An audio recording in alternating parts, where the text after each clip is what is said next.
Welcome to The Boiling Point. I am Richie Ware, and this is Mike Leeming, a special guest from California, Parker Boiler. So we're excited to have him.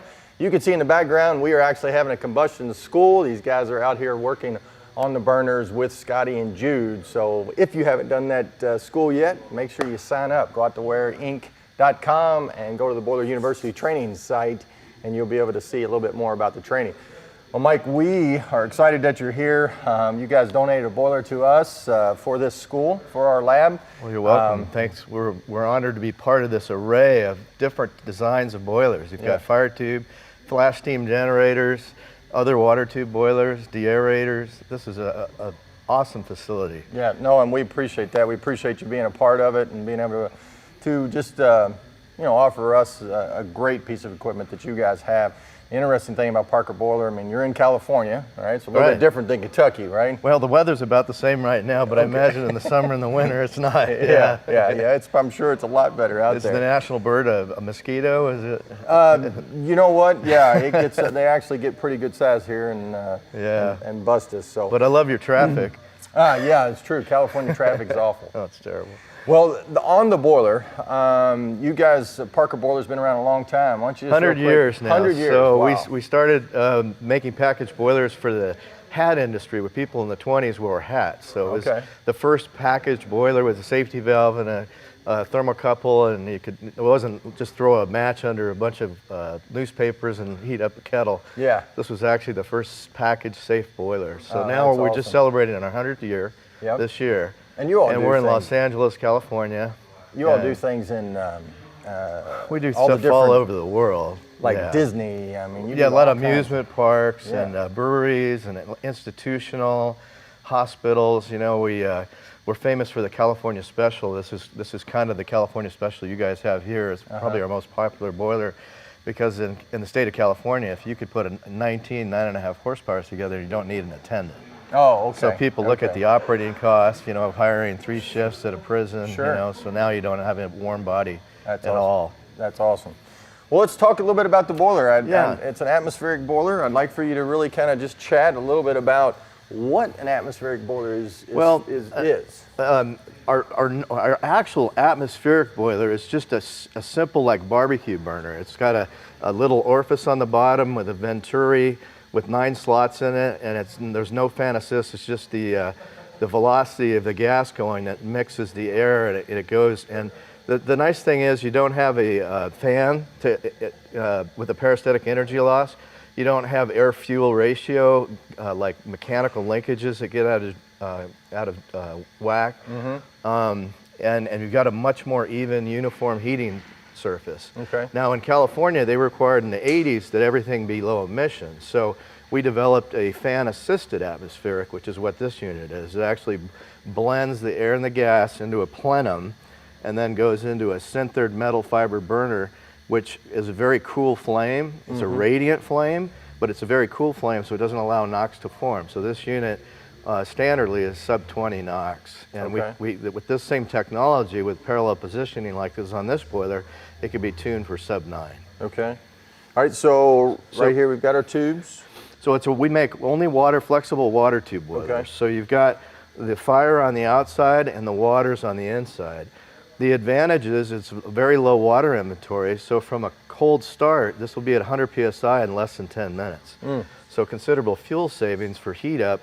And we have a 25-year guarantee against thermal shock, which means the weakest point of the tube is the bends. It calcs out to 923 psi, and we guarantee for 25 years that if you empty the boiler completely empty with 350 degrees steam and put 40-degree water back into it, we have a 25-year non-prorated warranty. You can't destroy this boiler. And you can't really do that with any other boiler that has more water inventory or no ability to flex, because when you release steam to atmosphere, it's very explosive. Sure. Has a lot of potential. Then we have a 1/2 inch thick steam drum that's half full of water. Okay.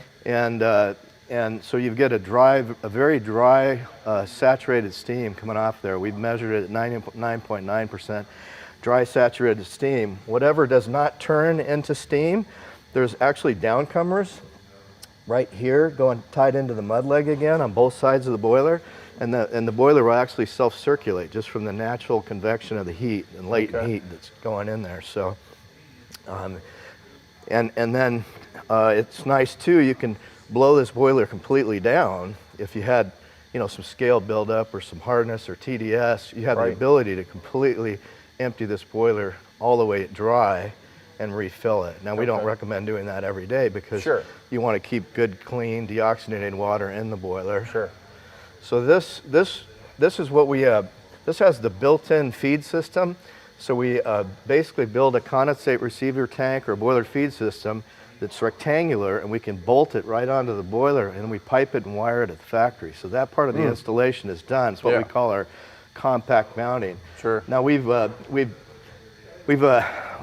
all the bells and whistles, power, cruise control, you know, sunroof. We put everything on this thing. I mean, you've got electric water fill valve instead of a float control. It's more accurate and it doesn't wear out like a moving part of a float. We've put a solenoid valve on here because a typical water tube boiler, when it cools, it likes to siphon sometimes, and you end up with too much water in the boiler. If you don't have a gravity drain, now there's no way to get it out. And all our boilers are either UL or ETL listed per 795. So it's a complete gas-fired boiler burner assembly, and it's listed for that service. So, and we also meet ASME CSD1 on all our boilers.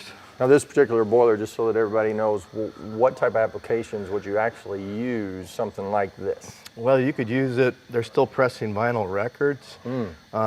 There's a hospital for sterilization, for a microbrewery for, you know, cooking the yeast and the mash tun. You could use it in a distillery. Small distilleries are popping up all over where they just need like a little 25 horsepower steam boiler. Dry cleaners, all use. The valets in the hotels, maybe the laundries in the hotel we went to. The building today had 2 Parker boilers in it, the Brown building for their laundry. And at a hotel. At a hotel.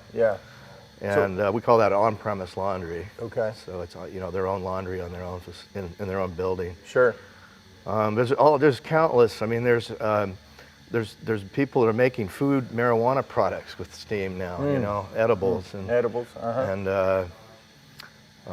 you know, sterilizing dirt is becoming another thing. Instead of using chemicals to do it, you use the steam and kill all the bacteria in the dirt. Humidification, you know, for dates or for smoked meats or things like that.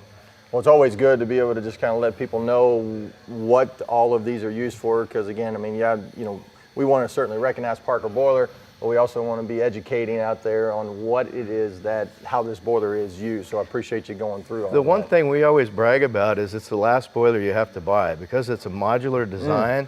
So, you know, there's no welded parts that you have to take out as the pressure vessel. If you had to replace these tubes because you were careless with the water treatment, you just disconnect these unions and the tubes slide out, and you can just put a brand new bundle in. And you don't have to have an R stamp or any sort of certification in most states to do the repair. Same with the drum. I mean, we sell the drum by itself. You can put a new drum in it, but half-inch thick drum is going to be, you have to be really abusive on it to where, you know, erode out that drum. And I really like the finish of what you all do with your product. I mean, just a very sharp, sharp boiler. Thanks. You know, being in California, we have challenges with coatings, and now we've gone to a 2-part epoxy. So actually, the new paint is even shinier and nicer. Still a baked-on finish. But yeah. Well, good. Well, we certainly appreciate all the information about the unit, and you know, make sure you get back to Kentucky soon. So, Richie, thank you very much. Always appreciate being here. All right, man. All right. We will talk to you later, and we'll see you next time on The Boiling Point. Appreciate Mike hanging out with us today in the lab, talking a little bit about the Parker boiler. Now, we're going to be at PowerGen in New Orleans on November 19th, 20th, and 21st. Make sure you stop by our booth, get your free t-shirt. Not going to tell you what it is. You got to come to be able to find out what we're doing on our t-shirt.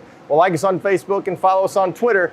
If you don't mind, subscribe to the YouTube channel. And as always, share the videos and go out on our website and look at all the different videos that we have out there. Brent with the steam culture, Jude doing the weekly boiler tip, and we will see you next time on The Boiling Point.